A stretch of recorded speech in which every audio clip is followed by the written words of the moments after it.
Hello and welcome back to our channel once again, Study Strokes. Previous topic we were studying was solution of gas in a liquid, in which we have studied about absorption coefficient, which is also known as Bunsen coefficient.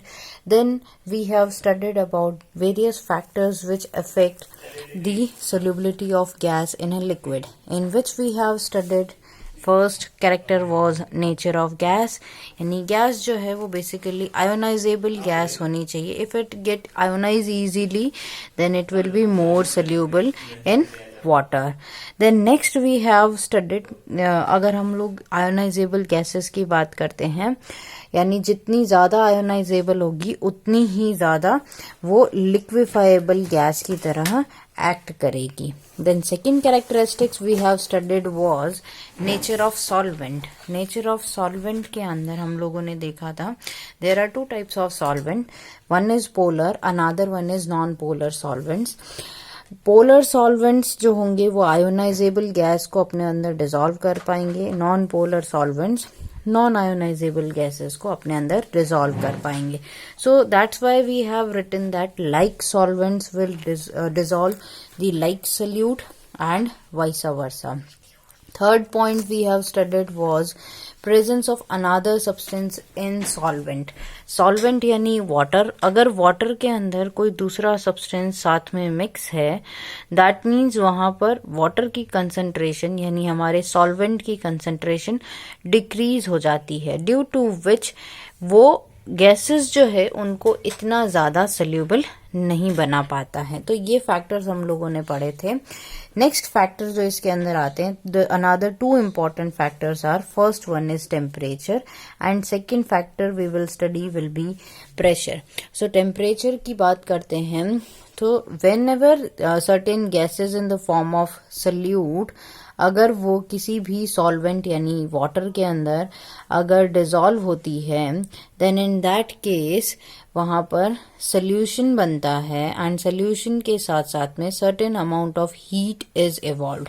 अगर heat evolve होती है that means these are called as exothermic reactions. So therefore हम लोग ये कह सकते हैं, यानी हीट अगर इवॉल्व हो रही है यानी इस पर्टिकुलर जो सोल्यूशन बन रहा है इसका टेम्परेचर कम हो रहा है. टेम्परेचर अगर डिक्रीज होता है तो सोल्यूबिलिटी ऑफ द गैस जो है, solubility of gas it will increase and vice versa. So ये कॉन्सेप्ट यहाँ पर एप्लीकेबल होता है. नोट पॉइंट इसके अंदर ध्यान रखने की जरूरत ये है कि if there are inert gases, inert gases को हम लोग नोबल गैस भी बोलते हैं. So noble gases that is 18th group या 0 ग्रुप जिसको हम लोग बोल सकते हैं, दैट इज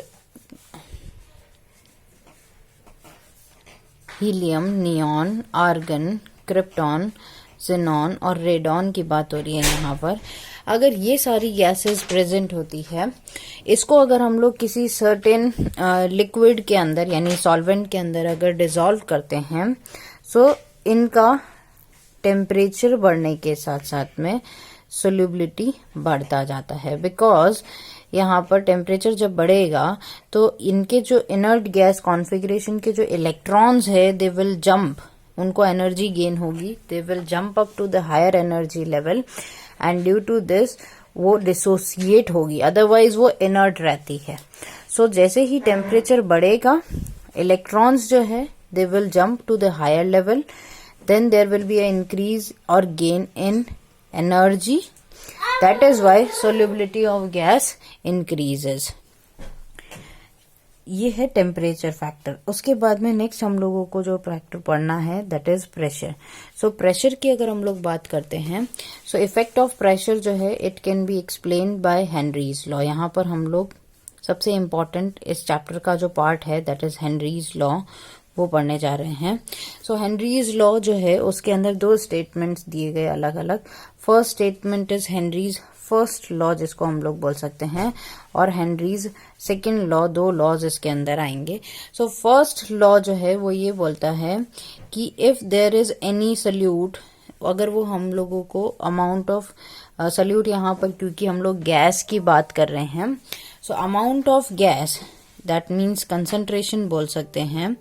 फर्स्ट स्टेटमेंट में उसने ये बताया कि ये जो अमाउंट ऑफ गैस है अगर किसी सर्टेन वॉल्यूम ऑफ लिक्विड में प्रेजेंट है, इन certain volume of liquid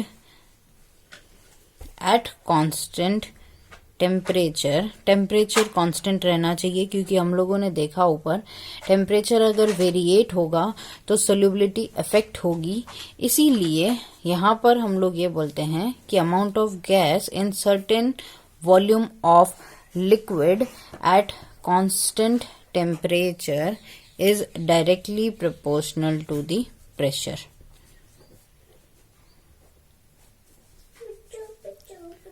to the pressure of gas.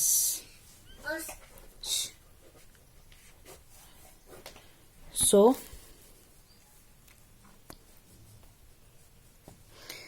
अगर हम लोग इसका मैथमेटिकल एक्सप्रेशन लिखें then we can say it as mathematically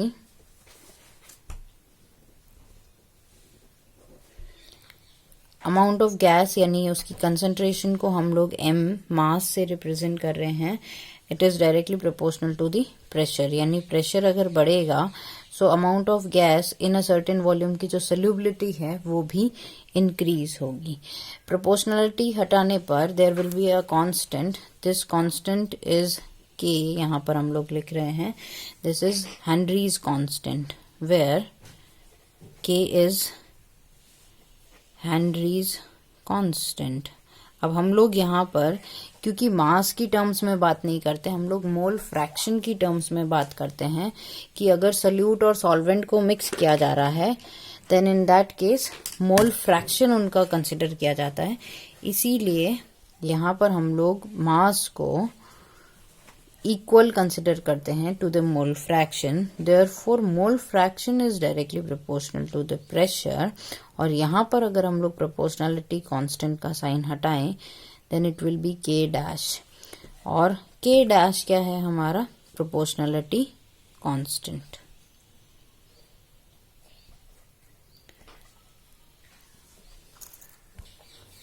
सो हम लोगों ने अभी रिलेशनशिप क्या देखा, that is mole fraction is directly proportional to the pressure, proportionality का साइन हटाने पर there comes out a constant. So therefore यहाँ पर अगर हम लोग प्रेशर निकालना चाहें तो प्रेशर किसके बराबर आ रहा है, एक्स अपॉन के डैश के बराबर आ रहा है। देयरफॉर हम लोग ये बोल सकते हैं, एक रिलेशन हम लोगों ने देखा m is equals to k p equals to m by k आ रहा है, जहां पर m x के बराबर है, p equals to m by K. So therefore हम लोग ये बोल सकते हैं ये जो k है that is equals to 1 upon k dash. Henry constant जो होता है वो इनवर्सली प्रोपोर्शनल होता है to the proportionality constant. So therefore अगर हम लोग यहाँ पर देखें कि x equals to k dash p आ रहा है या फिर p equals to x upon k dash आ रहा है, ये हमारी फाइनल इक्वेशन है सपोज। सो देयरफॉर अगर हम लोग प्रेशर की वैल्यू यहाँ पर देखें 1 अपॉन के डैश किसके बराबर है, के। सो x इंटू के, ये हम लोगों को प्रेशर का mathematical derivation according to the first statement of Henry's law obtained हुआ। इसी तरीके से अगर हम लोग सेकेंड स्टेटमेंट देखें ऑफ हेनरीज लॉ, सो वो क्या बोलता है, अब ये जो सेकेंड स्टेटमेंट है that is given in terms of volume. पहले तो हम लोगों ने कंसंट्रेशन की टर्म्स में स्टेटमेंट दिया कि जो कंसंट्रेशन होता है it is directly proportional to the pressure of gas. Then यहाँ पर हम लोग बात कर रहे हैं वॉल्यूम की टर्म्स में कि अगर वॉल्यूम ऑफ गैस की बात हो रही हो, यानी गैस दोनों फॉर्म्स में ली जा सकती है, in the form of concentration और in the form of volume. So volume of gas dissolved in certain volume of liquid at constant temperature, it is independent of the pressure of gas. यानी यहाँ पर volume of gas की बात हो रही है। अगर वॉल्यूम ऑफ गैस की टर्म्स में बात होगी तो वो प्रेशर के इंडिपेंडेंट होती है इन टर्म्स ऑफ वॉल्यूम। तो अगर हम लोग यहाँ पर बात करते हैं जैसे आइडियल गैस इक्वेशन, हम लोग इसको कंसिडर करते हैं कि कैसे ये इंडिपेंडेंट होती है। जैसे हम लोग we know that ideal gas equation जो है वो होती है that is PV equals to nRT, और नंबर ऑफ मोल्स अगर हम लोग बात कर रहे हैं इन टर्म्स ऑफ n है number of moles. Number of moles का अगर हम लोग मास की टर्म्स में बात करें तो given mass upon molar mass is the formula. So अगर हम लोग इस इक्वेशन को, इस फॉर्मूला को अगर यहाँ पुट करते हैं then PV is equals to given mass upon molar mass into gas constant into temperature.